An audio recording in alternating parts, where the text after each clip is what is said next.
Bonsoir à ceux que je n'ai pas salués. C'est super d'avoir eu cette image de la vague, parce que quand j'ai été nommé ancien, avant, je me suis dit, mais j'aimerais bien savoir qui fait quoi dans cette église.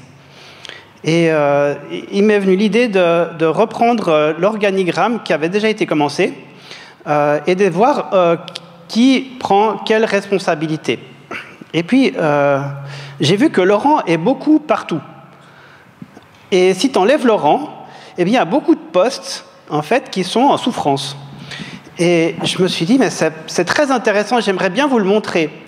Alors, j'ai fait un résumé pour vous le présenter sous forme d'un diaporama, il y a quelques diaporamas, qui va montrer un petit peu qu'est-ce que nous, en tant qu'équipe, Église, on est en train de faire. Et qui fait quoi. Et qu'est-ce que dans cette équipe, tu es appelé à faire. Ça, c'est le Saint-Esprit qui va te le dire. En tout cas, la première chose que j'aimerais dire, c'est Dieu n'a pas besoin de ton aide. Il a besoin et il veut ton cœur. Si on est près de lui, alors les flots arrivent. Si tout le monde est bien près de Jésus, il y a une grosse vague qui va arriver. Une grosse. Et je pense que là, on a 350 places dans l'église. Ça, c'est ce que le pasteur protestant nous a dit. 350 places assises avec les gradins. Je pense qu'on n'a pas encore atteint les 350 personnes par culte. Les gens n'attendent pas pour venir avant le culte parce qu'on sait de toute façon qu'on aura notre place. Vous avez vu, vous êtes tous venus à 17h pile ou 17h03 parce que vous savez qu'on est cool. Et en fait, je crois qu'il faut qu'on se prépare à ça, non pas en se disant « Ouais, qu'est-ce que je vais faire ?» Est-ce que vous avez déjà fait quelque chose pour l'Église et vous vous êtes fatigué? Et pour finir, à force de faire et de donner, ben vous ne donnez plus. Parce qu'en fait, le problème, il n'est pas là. Si on est appelé à faire quelque chose, on va recevoir aussi les ressources pour le faire. Et puis, je trouve génial de rappeler que Anne, tu as fait 25 ans de service dans la louange? Plus. Est-ce que tu es fatigué de ça? Est-ce que tu aimerais faire autre chose? Ben non, tu vois. Ouais, c'est ça. Donc, on reçoit les ressources par rapport à l'appel qu'on a reçu. Alors, je ne vais pas m'étaler là-dessus, mais j'aimerais qu'on voit la première dia pour montrer notre petite structure d'église. En haut, alors, bien sûr, ce n'est pas pyramidal, hein, c'était juste pour qu'on puisse bien comprendre. Il y a en fait une structure qui est, pour qu'on soit en règle avec l'État, il faut un président, il faut un trésorier et puis un secrétaire. Le président ne fait pas partie de notre église parce que on n'en avait pas, donc on a un produit importé et quelle bénédiction, il vient des églises libres et il fait ce travail. Mais ça veut dire que là, il y a de quoi faire. Après, vous voyez le pasteur Laurent Joly, remplacement, ok, c'est bon. Si jamais vous avez vu que mois de janvier, on a pu remplacer, ça c'est quand même passé. Et puis après, il y a toutes les activités on va aller très vite, mais j'aimerais juste pointer sur quelques éléments. Alors, la suivante, le culte de dimanche. Accueil responsable, on ne sait pas encore. Présidence, Sainte-Seine, chanteur, musicien, bannière, prédication, école du dimanche.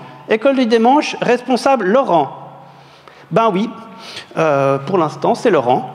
On attend que les membres qui sont engagés, les personnes qui s'engagent pour un poste, soient membres. Et c'est normal parce que ça veut dire aussi, je suis d'accord de travailler avec la réciprocité d'une responsabilité qui est partagée. Ça veut dire aussi qu'on s'engage. Et ça, c'est important. Soins pastoraux. Alors, Laurent Joly, ok, les remplaçants, c'est bon. Est-ce que quelqu'un voudrait faire des visites à domicile? Visiter des gens à l'hôpital? Est-ce que ça peut parler à quelqu'un? Là, je pense qu'on peut faire beaucoup mieux. Visite aux malades. Espace guérison. On a commencé, on a fait une petite pause, on va reprendre et on va le faire mieux. Et puis, équipiers de prière. Alors là, j'aimerais venir aussi à la question des équipiers de prière. Une personne m'a dit, mais pourquoi est-ce que moi, je ne peux pas prier à la fin pour quelqu'un qui me le demande dans le cadre de l'Église. Pourquoi c'est les équipiers de prière? C'est pas juste. Moi, je suis chrétienne ou chrétien. Et en fait, il y a une réflexion là-dessus. Il faut qu'on anticipe sur le fait qu'on sera 350. Imaginez quelqu'un qui vient, il n'est pas membre de l'Église, rien du tout, il est mal habité et il commence, comme toi et moi, à prier pour les gens, à poser les mains et à charger les gens. Si ça se passe mal, qui est responsable de quoi? Qui va pouvoir superviser la personne qui a été quelque part mal conduite dans la prière? Eh bien, c'est important que, en tout cas, un membre de l'équipe soit là pour, en tout cas, attester, reprendre ou accompagner au cas où. Et donc, c'est juste une question de bon sens. C'est pas que il y a une interdiction. C'est que le mieux, c'est si vous voulez, par exemple, prier avec quelqu'un ou prier pour quelqu'un, eh ben, on prend un équipier de prière, on le prend et c'est bon. Et du coup, il y a une couverture. Parce que comme ça, il y a l'aval de l'Église et on est tous ensemble. Voilà. Dia suivant. Relation projet inter-église. Alors, il y a plein de choses qu'on peut faire encore. Lien avec la paroisse, la pastorale œcuménique, le réseau évangélique, les contacts avec les missionnaires. Et puis, quelqu'un a suggéré encore d'autres contacts. Alors, autres. Là, il y a aussi de quoi faire. La technique. Bon, moi, je peux relayer. On a décidé qu'on se relayait les informations. Tout le monde, n'allait pas toujours vers Laurent quand il y a un problème. On peut aussi le dire à moi ou à Monique. Pour ce qui est technique, allez vers moi, comme ça décharge Laurent. Sono, Beamer, site internet. Alors, il y a de la place partout encore. Si vous voulez faire la caméra, il y a de la place. Hein. Si vous voulez faire un truc avec 3 caméras, avec une régie, faire un truc génial, on peut. Hein. Donc pour l'instant, je commence. Et puis, je veux voir que ça porte ses fruits. Et j'espère que je ne serai pas le seul à faire ça. Logistique, responsable, Carlo. Rangement sono, Carlo. Agape, Carlo. Rangement sono, maintenant, c'est les musiciens qui le font. Mais il pourrait y avoir une équipe qui défait. Ceux qui font la sono et les chants viennent avant et partent après. Et ils ne peuvent pas serrer les mains des gens parce que nous, on est tous en train de discuter, mais eux, ils sont en train de défaire le matériel. Est-ce qu'on pourrait s'imaginer que, comme dans les temps anciens, il paraît-il qu'il y avait 2 équipes qui démontaient le matériel? Voilà. Slide suivante. Réunion de prière, bon, ça va. Évangélisation de la jeunesse, waouh! Alors on fait un super travail avec l'école Timothée. Tout le reste, bon, il y a l'école du dimanche, ok, mais l'évangélisation de l'enfance est en souffrance. On pourrait dire, il y a à faire. Le groupe de jeunes s'est arrêté, ben voilà, si jamais il peut toujours recommencer. Groupe d'enfants, il n'y a pas encore. Et évangélisation des adultes, qui c'est qui irait dans la rue?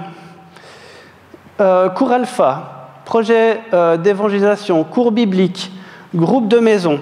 Les groupes de maison. Je vais peut-être lancer une bombe. Mais moi, je pense que si tout le monde est chrétien dans un groupe de maison, il faut casser le groupe de maison. S'il y a 4 chrétiens, il faut diviser le groupe de maison et faire 2 groupes nouveaux pour recommencer.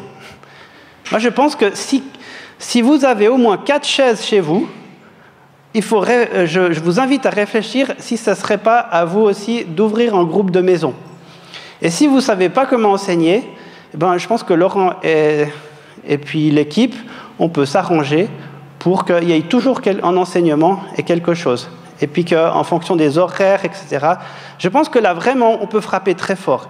Mais il faut vraiment réfléchir à voir si, chez vous, il y a 4 chaises et puis la possibilité d'accueillir des gens. S'il y a ça, moi, je vous propose de prier au grand patron et de lui demander son avis. Puis après, il suffira d'obéir. Hein, voilà. Slide suivante. Alors, vous savez, quand on commence à faire connaissance les uns avec les autres, on voit qu'on a des ressources incroyables. Et moi, je fais connaissance gentiment avec Frédérico. Alors, on se voit à les réunions de prière, et puis il m'a parlé d'un projet. Et moi, je pense que c'est le moment que Frédérico en parle. Tu viens ?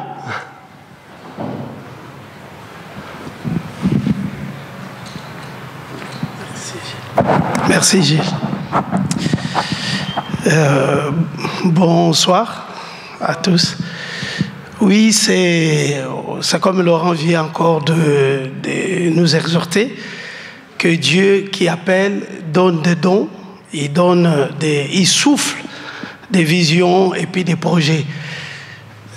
Ça, c'est le projet des bibliothèques chrétiennes pour tous. C'est un projet qui est né en 2009 et qui ça se réalise qu'en 2023. Ces projets, donc il y a déjà un premier lot des livres qui sont déjà arrivés à Kinshasa. Et je viens même de Kinshasa. Et puis, je travaille avec le missionnaire Marco qui est là. Et puis, l'idée, c'est vraiment à aider, à être un pont pour pouvoir permettre la population, le peuple de Dieu à Kinshasa, d'avoir l'accès facile à la lecture de la parole de Dieu, à la méditation, et être formé. Parce qu'il n'y a pas vraiment de formateurs. Il y a beaucoup des églises, mais qui ne sont pas formées. L'idée, c'est de donner l'accès, comme nous avons des livres, et qu'ils puissent aussi en avoir facilement. Ouais. Merci. J'ai une petite question, c'est pas fini, hein. C'est pour te poser une question. Alors, c'est ton initiative personnelle, tu es d'accord? D'accord. Hein? Oui. Oui. Donc, il ne fait pas partie d'une association qui a déjà commencé. Il commence quelque chose. Et qui était cette personne pour toi? Monsieur Marco, c'est un missionnaire. On s'est connus en Angola. Il était notre manager de football et qui s'est converti et il a fait la théologie au Brésil. Et là, il est au Congo, donc son pays natal, pour l'implantation de plusieurs églises dans toute la RDC. Donc toi, tu étais footballeur professionnel? Si. Ah, vous saviez ça? Bon, vous voyez, il y a de quoi faire une équipe. Je te propose qu'on regarde la vidéo qu'on avait fait ensemble, et puis ça présentera le projet. Puis après, on va montrer encore d'autres projets, mais s'il y a des questions, ça vient après. Ok. Merci. Auriez-vous des livres chrétiens que vous n'utilisez plus? Ils peuvent être très utiles pour d'autres chrétiens. Je vous présente mon projet de bibliothèque en République démocratique du Congo, précisément à Kinshasa. Je m'appelle Frédérico Bwanda. J'habite Genève et je suis membre de l'Église évangélique libre de Genève. Et là, je viens vous présenter le projet que nous avons avec notre ami pasteur Micende Marco, qui habite Kinshasa. Et nous avons un projet de faire une bibliothèque. Donc là, je viens d'arriver à peine de Kinshasa, donc j'ai fait 1 mois et il y a des livres déjà qui sont arrivés, le premier lot de livres qui sont arrivés à Kinshasa. Nous venons de recevoir un lot de livres et d'autres matériels qui nous a été envoyé par nos frères bien-aimés qui sont en Suisse. Et on est en préparation pour une bibliothèque pour pouvoir permettre au peuple de Dieu de pouvoir avoir la facilité d'y accéder à la lecture et puis de faire comme une maison de Bible où on ne vend pas de Bible mais qu'on pourrait venir étudier, faire la lecture de la Bible et être accompagné par des gens qui seront là sur place. Je sais que ce livre va nous servir pour l'épanouissement de la parole de Dieu. Car nous, ici en Afrique, en avons besoin. En avons vraiment besoin.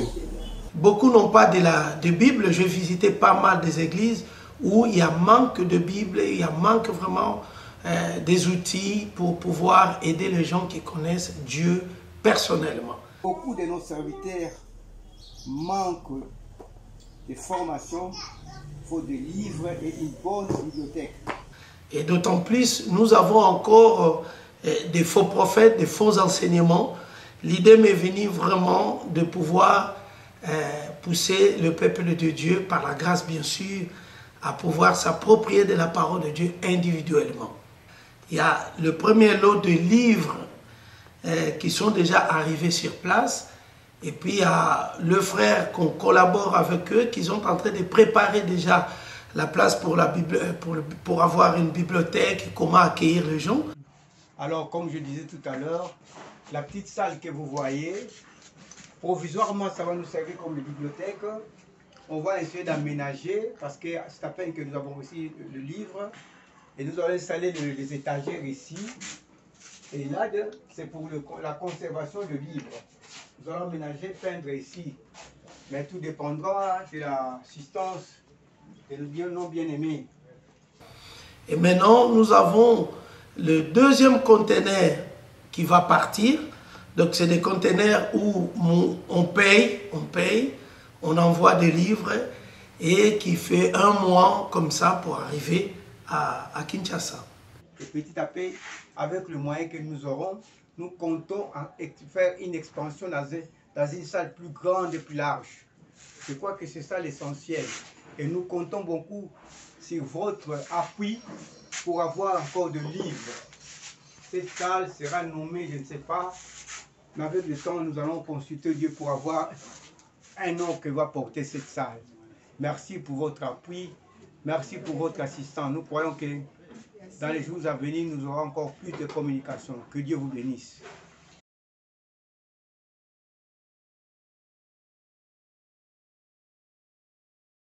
Est-ce que vous avez une question quelconque par rapport à ce projet? Il y a de la place pour envoyer les livres en avril. Et en fait, combien ça coûte d'envoyer ces livres-là? Le container, ça coûte combien et qui paye? Pour la première fois, c'est moi qui ai payé. Donc, j'ai fait des cartons. Et puis, j'ai eu la grâce à la personne qui fait le transport de la réduction. Et donc, j'ai pris presque un quart de container pour tous ces livres-là. Donc, il y a encore de la place. Et comme ça part par année 4 à 5 fois, les transporteurs qui sont là, donc il y a pour l'avril et il y aura aussi pour mai. Pour le moment, on reçoit, on est stock, et puis lorsque le moment voulu, ça va aller. On va aller envoyer.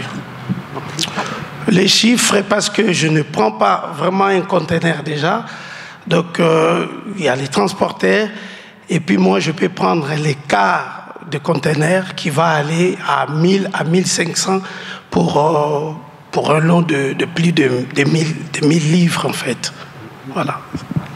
Merci. Moi je vous propose qu'on prie pour ce projet, et puis si vous avez à cœur, vous avez compris, allégez votre bibliothèque.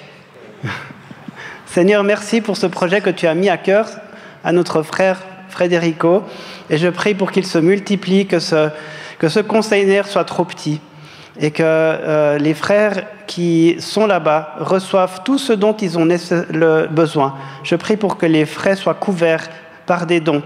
Je prie pour que tu bénisses et que tu multiplies encore les opportunités pour Frédérico, pour faire multiplier pour développer ce projet-là, et qu'il bénisse beaucoup de frères et de sœurs en Afrique. Au nom de Jésus. Amen. Amen. Merci. C'est pas fini. C'est pas fini. Alors, on a 2 projets encore.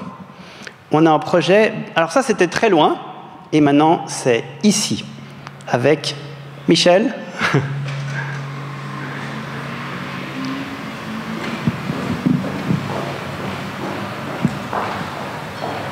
Merci. Donc moi, enfin certains le savent, je fais de l'évangélisation de rue. Et j'ai à cœur depuis un certain temps, avec donc Gemma et Marie-Claude, on va aller dans des parcs. Si tu peux montrer, s'il te plaît, le numéro 1. Voilà. Nous allons aller dans ce nouveau parc qui est juste après le terrain d'aventure. Nous voulons aller là-dedans. Donc, on va faire l'étude biblique, les prières de guérison aussi, évangélisation. C'est-à-dire que toutes les personnes qui seront là-bas, eh ben, si elles posent des questions et qu'elles ont envie de venir, il n'y a aucun problème. Donc il y a ce parc-là. Tu peux montrer les autres, s'il te plaît? C'est encore le même. Vas-y, tourne. Encore le même. Voilà, alors ça, c'est derrière, c'est les Morgines. Donc là aussi, il y a beaucoup de personnes qui viennent. Donc nous, on a l'intention de s'asseoir sur les bancs que vous voyez en béton.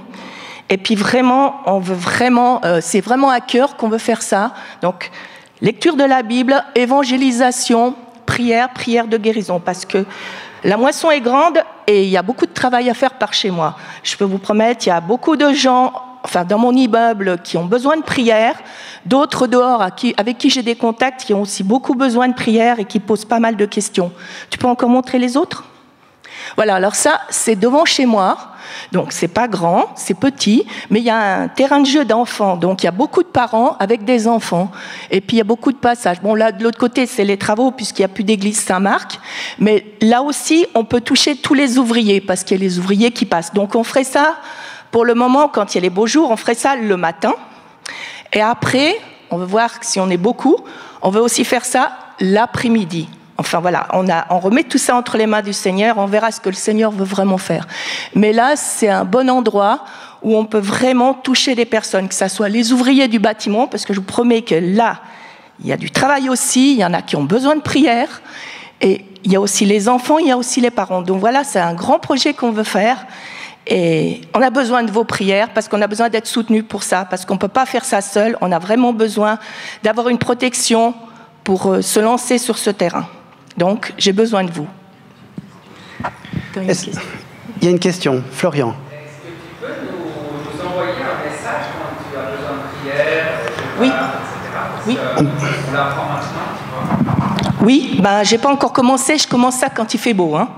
Donc maintenant, ça ne va pas, mais dès qu'il y a les beaux jours, donc ça fera peut-être à la fin du mois ou le mois prochain. Donc, je peux envoyer des messages à tous ceux qui veulent que je sois soutenue dans la prière. Comme ça, c'est bon, il n'y a pas de problème. Moi, j'ai une question.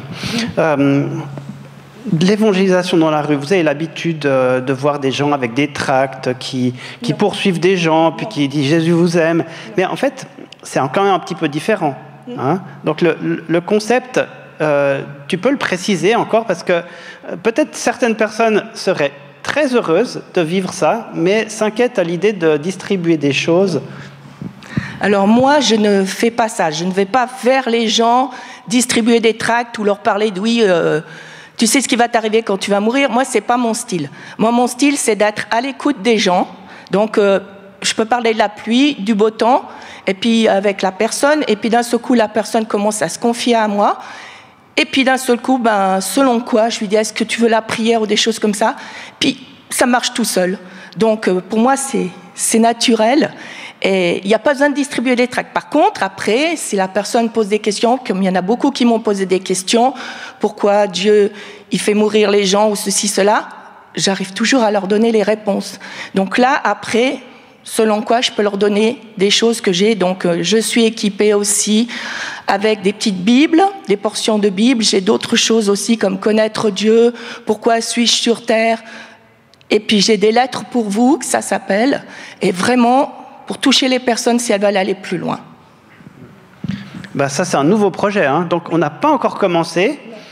Et c'est pour ça qu'il est présenté avant les beaux jours, parce que je pense vraiment qu'on peut...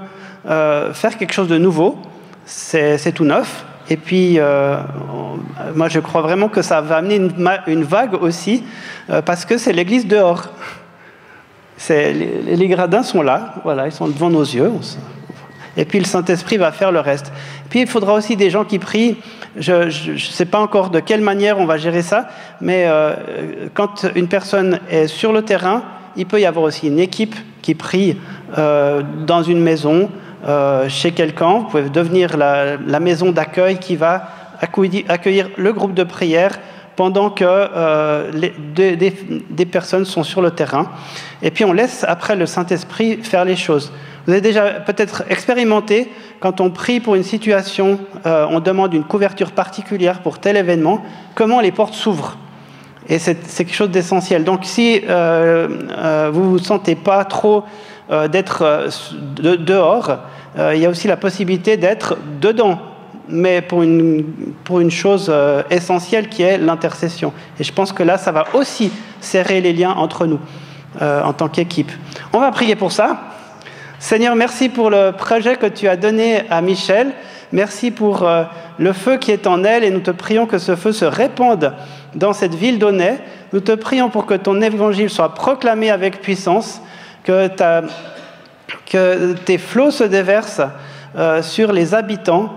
Nous voulons apporter les bonnes choses qui viennent de toi, la bonne nouvelle du royaume de Dieu. Merci Seigneur pour les guérisons, pour les délivrances, pour la parole qui va être annoncée, qui sera suivie d'effets et qui sera démontrée par aussi des actes de puissance. Et c'est que par toi que nous pouvons faire ces choses-là. Nous te remercions pour ces grâces que tu nous accordes et pour les grâces que tu vas accorder également à ceux qui habitent ici. Au nom de Jésus, Amen. Je finis par un troisième projet. Elle est où, Adèle? Adèle, tu dors? Elle fait exprès, elle triche. Viens, arrête de te cacher, viens. Bon. Bon, vous savez que c'est ma fille. Voilà. Bon, eh ben, elle tient un petit peu du père. Je connais une famille depuis... le mari depuis 1999, 98, avec Florian, hein, je crois que... Et Adèle, j'aimerais que tu parles de ton projet. J'ai pas la photo. On n'a pas la photo. Non, s'il te plaît, non. Non. Vas-y. Alors, non, j'ai pas le envie. micro fort. Ok. Non, parle aux gens. Ben, on a un projet pour un ami qui s'appelle Obed. On voit la photo là. Et pour qu'il puisse venir au camp d'Ardier et qu'il puisse passer une semaine de vacances en dehors quand on sort, on doit appeler la police parce qu'il y a des attentats ou des trucs comme ça contre les chrétiens. Et l'année dernière, l'année dernière, il est allé au camp d'Ardier, il a beaucoup aimé et j'aimerais bien qu'il y retourne.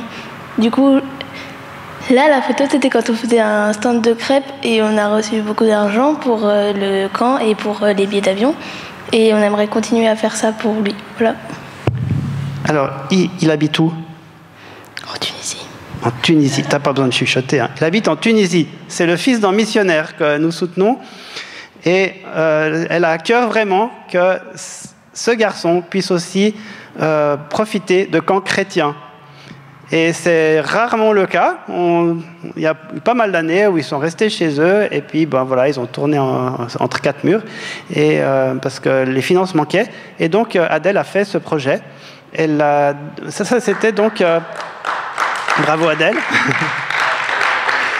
Et donc la première étape, c'était durant la fête de Noël. Vous voyez la photo à droite où avec ses copains et copines, ils ont réussi à faire une belle somme. T'as gagné combien? On a juste gagné 180 francs, mais il y a eu beaucoup plus de dons. Du coup, on a gagné à peu près 200 francs de dons. En dehors de ça, mais là, je ne sais pas combien on avait reçu. Trop. Ok, on est entre 400 et 500 francs pour l'instant. C'est pas mal, hein? Et il faut compter en tout cas le double parce qu'en fait il y a le frère, il y a Obed et puis on espère aussi le frère. 250 francs le billet d'avion et puis après il y a le reste et le camp qui est à payer. Voilà. Est-ce que tu voulais dire aussi encore autre chose? On va faire certainement encore un stand de crêpes dans 2 semaines. Non? Pizza. Bon. La maman, elle a dit pizza. On verra, il y aura un truc super. Alors, on applaudit encore Adèle. Voilà, merci Seigneur pour ces beaux projets, parce qu'au proche et au loin, tu bénis ceux qui se confient en toi, et tu bénis aussi leurs enfants. Amen. Alors, comme vous voyez, il y a vraiment de la place pour tout le monde. Si vous avez des projets, la dia suivant, en fait, c'est dans 2 semaines. Alors, on m'a demandé de faire un flyer et j'ai complètement oublié. Donc, ça sera jeudi, je distribuerai le flyer, enfin dans la mesure où quelqu'un est d'accord de le distribuer. Klaus Moller, vous vous rappelez? On avait eu une belle soirée avec lui. C'est un évangéliste. Il parle très fort. Et puis il se passe des choses. Ça vaut le coup d'inviter beaucoup de monde. Et ça peut être un bon prétexte d'évangélisation. Et donc, ça sera dans 2 semaines. Alors, là aussi, je pense que vous pouvez distribuer, vous pouvez inviter. C'est un bon moyen d'évangélisation. Et peut-être que là, on fera justement un stand pizza, on verra. Donc ça, c'est à prévoir. La dernière dia, c'est la question que je te pose. As-tu un rêve? As-tu un projet? Alors peut-être que vous voulez organiser un week-end d'église. Moi, je dis ouais. Dans l'église où j'étais, il y avait une personne qui vraiment faisait ça, qui préparait pendant l'année, et puis c'était super. Est-ce que tu voudrais faire les flyers pour l'église? Est-ce que tu voudrais distribuer des tracts dans la rue? On en a parlé. Autre chose, est-ce que tu as un rêve? Eh bien, si ce rêve tient la route, il va tenir sur une feuille A4. Donc, tu peux envoyer ton projet. Et puis, quand il est mis par écrit, en fait, en pastoral, on est quelque part obligé d'en tenir compte. Tandis que si on discute entre 2 portes, on dit oui, puis après on oublie. Donc voilà, je crois vraiment que chacun est appelé à faire fructifier ses dons. Et il y a vraiment des choses que les anciens n'ont pas réfléchi, n'ont pas imaginé que c'est possible. Moi, je n'avais pas pensé à une bibliothèque. Voilà. Ça va se faire. Je vais redonner la parole à Catherine. Moi, j'en ai fini.